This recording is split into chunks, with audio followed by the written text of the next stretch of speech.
Chinese President Xi Jinping has started several hardline initiatives during the past 10 years reminiscent of PRC founder Mao Zedong. He had his thoughts incorporated into the Chinese constitution, emphasized the Chinese Communist Party or CCP's absolute dominance over all facets of society, tightened control over private industry and even international companies, and increased assistance for government enterprises as a justification for China's zero-COVID approach. He also used Mao's ideology of the People's War to justify China's policy. So, want to learn about this matter? Watch the video till the end. It's expected that Xi will intensify his Maoist focus as he tightens his control over China during the 20th Party Congress of China, which began on October 16. Given that it contradicts our presumptions about the course of China's ascent, it has been challenging to understand the depth of this relationship between Xi and Mao.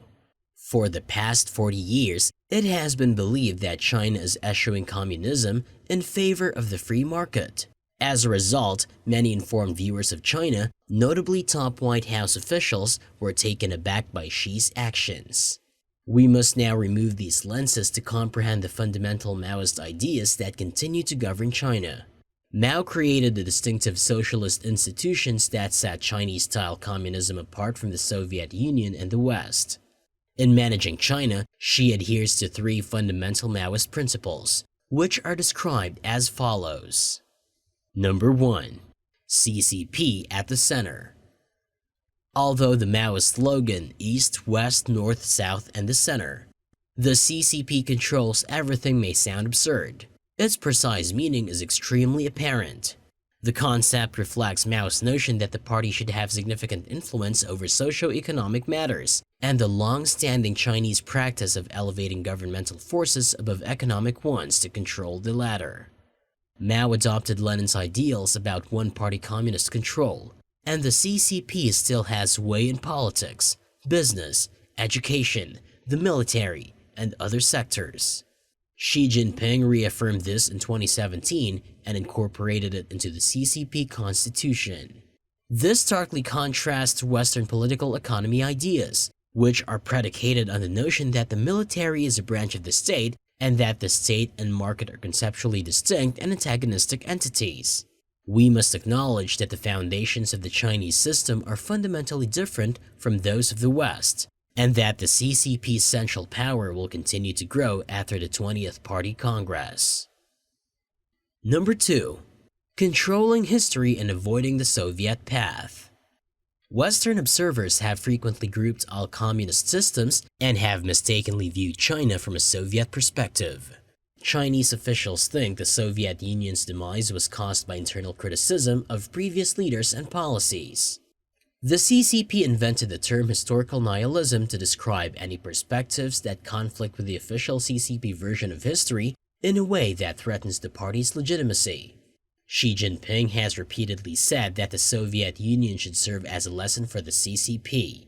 As a result, the CCP has been actively cracking down on this ideology.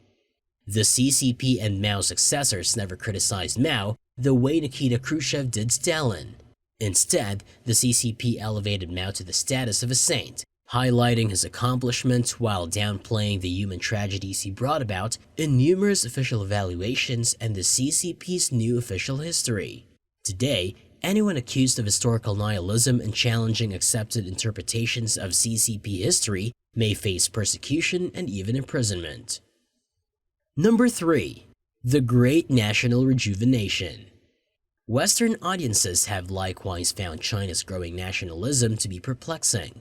Unlike other post-Mao leaders, Xi Jinping has stressed that the CCP must not forget the original objective of making China great once more. Mao is revered for making China stand up to the West, and Xi is unmistakably following his example.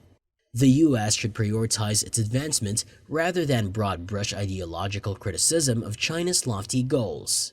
China will undoubtedly continue to follow its own set of norms. For instance, the United States government needs to develop more high-end manufacturing policies. Biden's executive order and the recent CHIPS Act, which promotes local semiconductor research and manufacturing, are positive milestones. China's expansion during the previous 4 decades has established state capitalism as a tenacious challenge to the conventional wisdom of free markets. For a more accurate view of how China will be ruled in the future, Mao's beliefs and aspirations need to be reviewed as she enters his third term. A lack of comprehension of China's goals will result from her ideologically motivated blind spot's knee-jerk judgment. So guys, that's pretty much of it. I hope you liked the video. See you next time. Till then, take care.